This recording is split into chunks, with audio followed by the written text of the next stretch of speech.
Presented by Botano, Nick Alberga and Jay Rosehill back in the mix with training camp just around the corner. Don't forget to subscribe to our YouTube page at the Leafs Nation 401. And we have a very special guest today, fresh off signing his PTO with the Toronto Maple Leafs.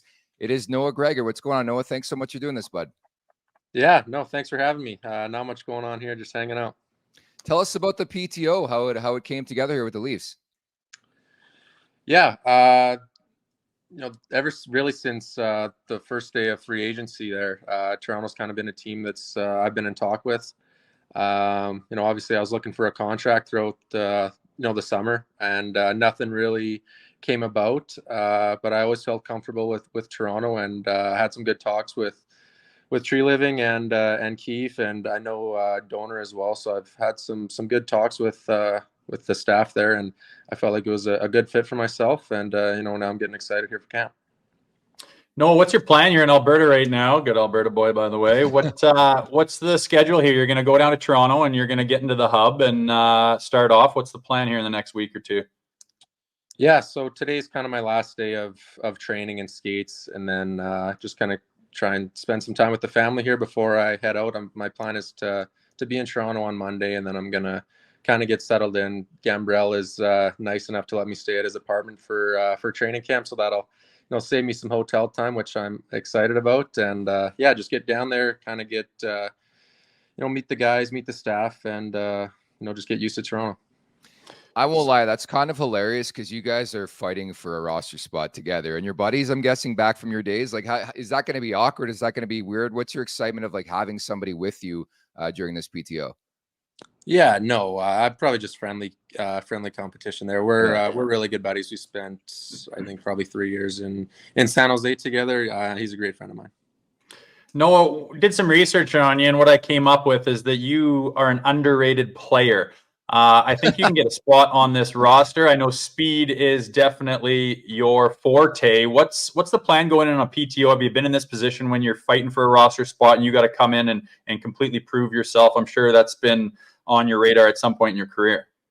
Yeah, you know what, to be honest, that's kind of been my thought process my past 3-4 camps is just to come in and try and earn a roster spot. I've never really been in a position where I have a solidified spot. Maybe last year a little bit, that was I was in a better situation, but I've always tried to come into camp and show the staff and the coaches that I can be an important player, and a solid piece. I think I can help Toronto's lineup here. I think I bring a little different element to the bottom six forward group there, and hopefully I can come in and make an impression.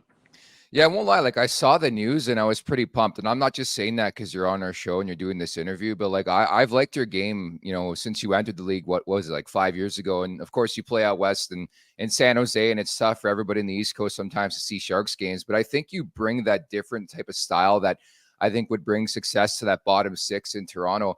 I just wanted to ask you, like, as somebody who is always known in the NHL as San Jose, to go on a PTO, even in Toronto, what's that experience going to be like for you to be, their original six team in the bright lights of Toronto? It's going to be different for sure.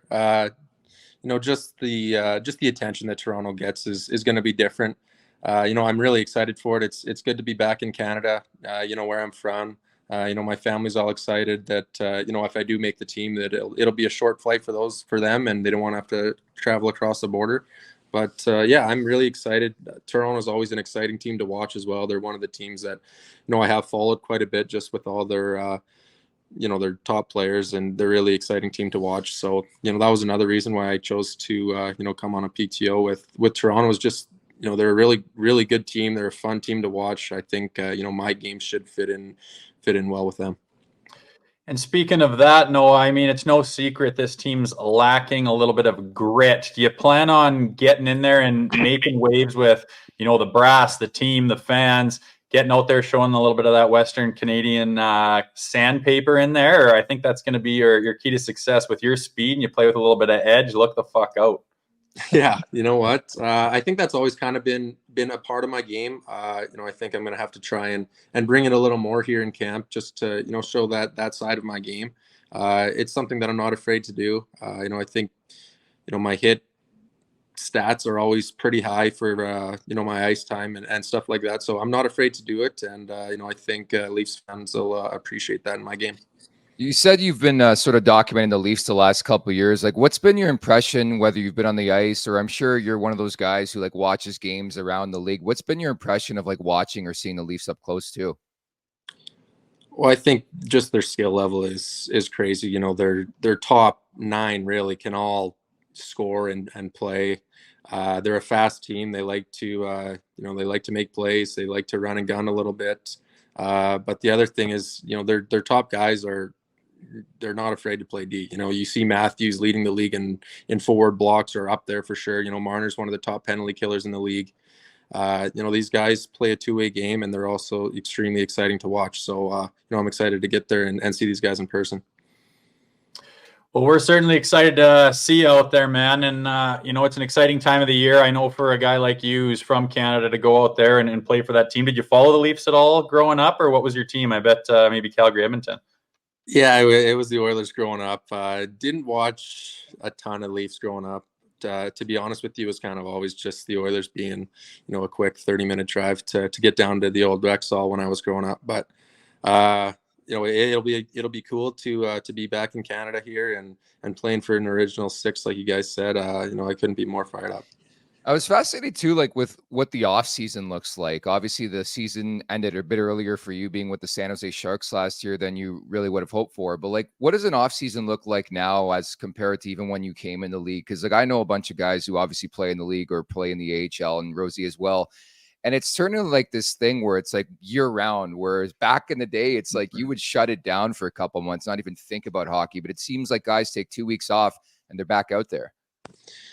Yeah, I still, you know, take quite a bit of time away from the ice. Yeah. I probably took a full month and a bit away from the ice. I got back in the gym probably 3 weeks after the season ended. You know, we, you know, obviously didn't make the playoffs, so it can be a pretty long summer. And you know, if you're at the gym every day for 5 days in a row for 4 months, it can get a little tiring. So you know, I still took some time off, but this summer was a little different for me. I chose to work out with a new trainer at a new gym, and I hired a new skills and skating coach. So I did a couple different things this summer that I think you know, have been beneficial to me. So I'm excited to see how that plays out in camp here.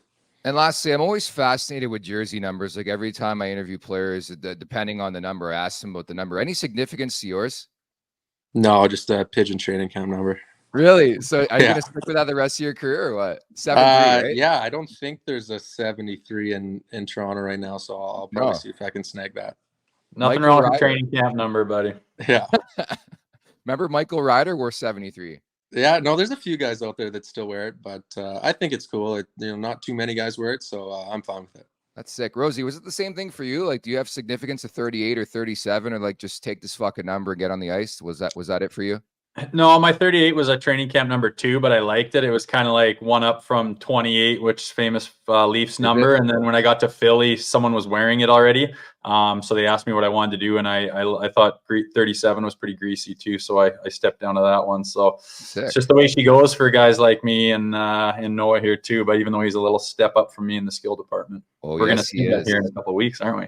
Yeah, no, we're pumped up to see you in training camp in a couple weeks' time. It's going to be here before you know it. Really, really appreciate you taking some time. Safe travels to Toronto, man. Good luck with this, okay?